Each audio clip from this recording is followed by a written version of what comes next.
आज हम चल रहे हैं विराटनगर, जो बैराट सभ्यता का एक महत्वपूर्ण केंद्र है।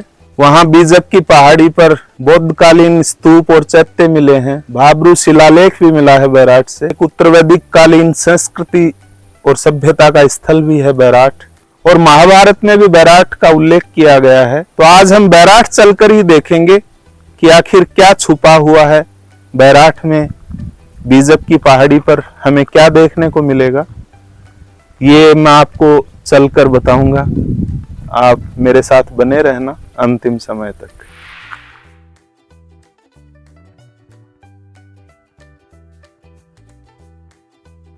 जब भी आप कहीं घूमने जाते हैं, समस्याओं का सामना करना पड़ता है, लेकिन पर्यटन के अगर सकारात्मक पहलुओं की बात करें तो पर्यटन हमें बहुत सी चीजें सिखाता है, बहुत से नए लोगों से मिलाता है, हमें जिंदगी के नए अनुभव होते हैं, हमारा देखने का, सोचने का, समझने का नजरिया विस्तृत होता है, हमारी दुनिया के बारे में समझ बेहतर बनती है।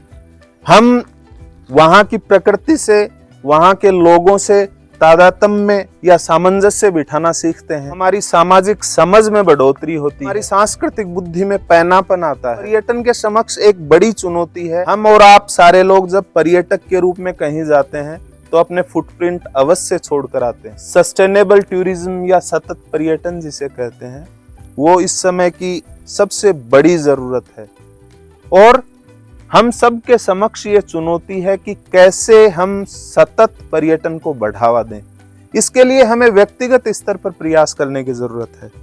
अगर हम व्यक्तिगत स्तर पर थोड़े से संवेदनशील हो जाएं, तो हम ऐसी धरोहरों को अनंत काल तक जिंदा रख सकते हैं। लेकिन अगर आपको ये लगे कि मैं ऐसी जगह आया हूं और अपनी पहचान यहां छोड़कर जाऊं, तो ऐसे स्थल ज्यादा समय तक जिंदा नहीं रह सकते।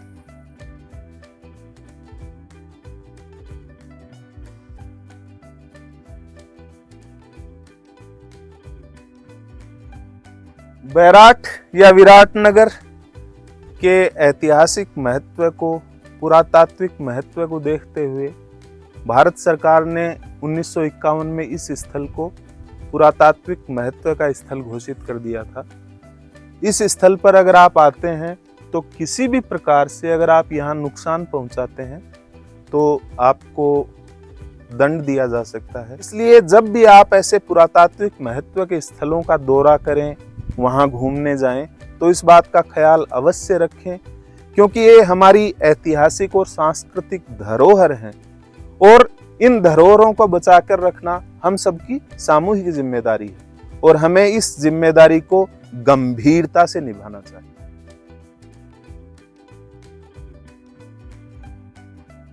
इस बीजक की पहाड़ी से एक शिलालेख भी मिला है। इस शिलालेख को भाब्रू शिलालेख कहा जाता है। भाब्रू शिलालेख को कैप्टन बर्ट ने खोजा था, और फिर उन्होंने उसके नष्ट होने के डर से कलकत्ता के संग्रहालय में रखवा दिया था। ये मौर्य सम्राट अशोक का लघु शिलालेख है। जो शिलालेख है वो पाली भाषा में और ब्राह्मी लिपि में उत्कीर्ण किया गया है। बैराट में सदियों पहले सभ्यता के अवशेष मिलना इस बात का संकेत है कि ये स्थल हमेशा से ही लोगों को आकृष्ट करता रहा है।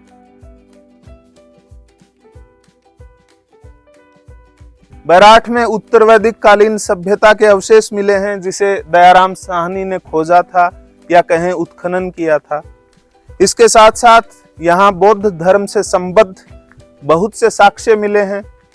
यहाँ भाब्रू शिलालेख मिला है, और उसी से इस बात का पता चलता है कि सम्राट अशोक ने बौद्ध धर्म ग्रहण कर लिया था। इसी स्थल पर पांडवों ने अपने अज्ञातवास का कुछ समय गुजारा था। ये स्थल काफी मनोरम है। अगर आपको प्राकृतिक सौंदर्य और शिक्षा दोनों का एक साथ अगर सम्मिश्रण ढूंढना हो, तो बैराट से बेहतर जगह नहीं हो सकती। यहाँ इन विशाल शिलाओं के बीच जब आप गुजरते हैं तो आपको लगता है कि आप उसी दौर में पहुंच गए हैं जब बौद्ध भिक्षु यहाँ विचरण करते थे, चिंतन करते थे, मनन करते थे।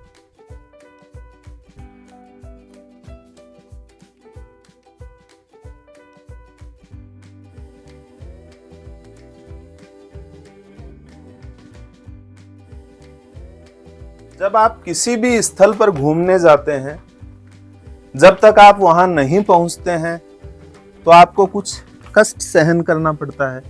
आपको हो सकता है कि पहाड़ों पर चढ़ना पड़े, हो सकता है कि आपको प्यास लग जाए और वहां पानी ना मिले, लेकिन पर्यटन की जो स्मृतियां हैं वो लंबे समय तक रहती हैं। व्यक्ति को अपने जीवन में कोई ना कोई हॉबी अवश्य रखनी चाहिए, और अगर संभव हो तो पर्यटन को भी एक हॉबी के रूप में विकसित करना चाहिए। जब भी समय मिले कहीं घूमने जाना चाहिए। घूमने से हम बहुत सारी चीजें सीखते हैं। जब आप सफर करते हैं, सफर का मतलब मेरा हिंदी वाला सफर है, तो आप में टॉलरेंस बढ़ती है, आप सहिष्णु बनते हैं, आपको संघर्ष करने की प्रेरणा मिलती है, आपको बहुत सारी चुनौतियों का सामना करना पड़ता है।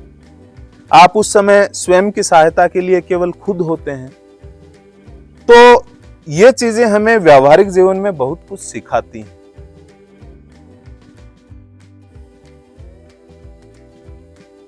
उनको लगा कि ऐसा साम्राज्य किस काम का जहां लोग तड़प तड़प के मर रहे हों, जहां शक्ति के लिए राज्य स्वयं अपने नागरिकों का संहार कर रहा हो। तो उन्होंने जिंदगी भर ये प्रण लिया कि वो महात्मा बुद्ध की शिक्षाओं पर चलेंगे, अहिंसा को अपना मूल धर्म समझेंगे, और साथ साथ महात्मा बुद्ध द्वारा दी गई शिक्षाओं का प्रचार प्रसार करेंगे। उन्होंने वर्तमान अफगानिस्तान से लेकर श्रीलंका तक, जावा, सुमात्रा और बर्मा तक, और साथ साथ चीन तक बौद्ध धर्म का प्रचार किया। और ये अशोक की समाज कल्याण की नीति ही थी कि इसने बौद्ध धर्म को तत्कालीन भारत में काफी लोकप्रिय बना दिया। केवल भारत में ही नहीं, बल्कि विश्व के बहुत सारे देश वर्तमान समय में बौद्ध धर्म को मानते हैं। वहां की अधिकतर जनसंख्या बौद्ध धर्म की अनुयायी है। ये प्रभाव था महात्मा बुद्ध की शिक्षाओं का। महात्मा बुद्ध जैसे क्रांतिकारी सदियों बाद जन्म लेते हैं। हमें भी महात्मा बुद्ध की शिक्षाओं के बारे में गंभीरता से अध्ययन करना चाहिए। जब भी महात्मा बुद्ध की शिक्षाओं को पढ़ें तो केवल पाठ्यक्रम के दृष्टिकोण से ही ना पढ़ें, बल्कि ये भी देखें कि उनकी शिक्षाएं वर्तमान समय में कितनी प्रासंगिक हैं। आज संपूर्ण विश्व एक तरफ वैज्ञानिक प्रगति की ओर बढ़ रहा है, बहुत सारे क्रांतिकारी आविष्कार हो चुके हैं, और दूसरी तरफ युद्ध का दौर है, सामाजिक तनाव का दौर है, राष्ट्रीय सीमाएं असुरक्षित हैं, लोग धार्मिक आधार पर एक दूसरे से विद्वेष रखते हैं, जातीय आधार पर एक दूसरे से घृणा करते हैं। उस समय महात्मा बुद्ध और भी ज्यादा प्रासंगिक हो जाते हैं। साथ साथ आप एहसास करते हैं इन शिलाओं के बीच में खड़े होकर कि कितना शांत चित्त वातावरण है, और यहीं बौद्ध भिक्षु दत्तचित्त होकर चिंतन मनन करते थे। हो सकता है यहाँ बहुत सारा उन्होंने लेखन भी किया हो। बौद्ध भिक्षुओं के बारे में सबको पता है कि वो देशाटन के शौकीन थे, पर्यटन के शौकीन थे, और उनके पीछे उनका जो मूलभूत या मौलिक उद्देश्य यही रहता था कि कैसे समाज को धार्मिक बंधनों से मुक्त करें और समाज विकास की रफ्तार पकड़े।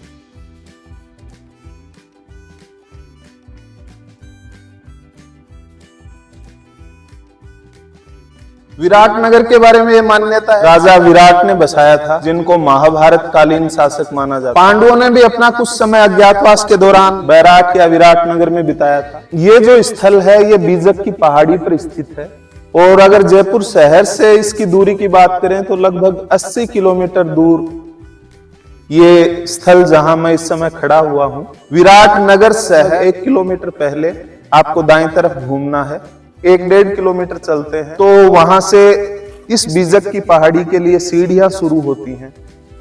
सीढ़ियों के सहारे जब आप ऊपर चढ़ते हैं तो बहुत ही सुंदर नजारा आपको देखने को मिलता है। और यहाँ के कंस्ट्रक्शन को देखकर आप अंदाजा लगा सकते हैं कि काफी प्राचीन कंस्ट्रक्शन है। यानी चीन से भी बौद्ध भिक्षु, चाहे ह्वेनसांग हो, फाइयान हो, इत्सिंग हो, वो लोग भारत आए थे बौद्ध धर्म के बारे में जानने के लिए, बौद्ध धर्म की स्थापनाओं के बारे में जानने के लिए, अशोक के बारे में और अपना रिसर्च करने के लिए, महात्मा बुद्ध से जुड़े हुए स्थलों का भ्रमण करने के लिए। तो स्वाभाविक है कि उन बौद्ध भिक्षुओं ने इस निर्जन स्थान पर अपना डेरा अवश्य जमाया होगा और यहां बैठकर उन्होंने चिंतन किया होगा और दुनिया के बारे में, तत्कालीन समय में सामाजिक व्यवस्था में जो भी कमियां थीं, जो बुराइयां थीं, उनको कैसे दूर किया जा सकता है, सामाजिक व्यवस्था को कैसे बेहतर बनाया जा सकता है। बौद्ध भिक्षुओं के चिंतन और लेखन के योगदान की अगर बात करें तो भारत ही नहीं बल्कि संपूर्ण विश्व बौद्ध धर्म के चिंतन का, उनकी जीवन शैली का, उनके आचार विचार और व्यवहारों का हमेशा ऋणी रहेगा। आज के एपिसोड का मौलिक उद्देश्य भी यही है कि हम बौद्ध धर्म के बारे में, बौद्ध धर्म की शिक्षाओं के बारे में, महात्मा बुद्ध द्वारा बताए गए मध्यम मार्ग के बारे में ज्यादा से ज्यादा पढ़ें, जानें। इस स्तर पर सहिष्णुता में कमी आ रही है। ये सहिष्णुता, मध्यम मार्ग, जन कल्याण, इनके बारे में हम महात्मा बुद्ध और अशोक, इन दो व्यक्तियों को अगर गंभीरता से पढ़ लेते हैं और साथ में समाज में भी इनके द्वारा दी गई शिक्षाओं के बारे में थोड़ा सा बताते हैं, लोगों को जागरूक करते हैं, तो उनको भी अवश्य समझ में आएगा। लोग एक दूसरे के साथ सहयोग की भावना से विरक्त होते जा रहे हैं और जो युवा पीढ़ी है वो धर्म के मामलों में, जाति के मामलों में ज्यादा से ज्यादा उलझते जा रहे हैं। इसे रोकने की जरूरत है।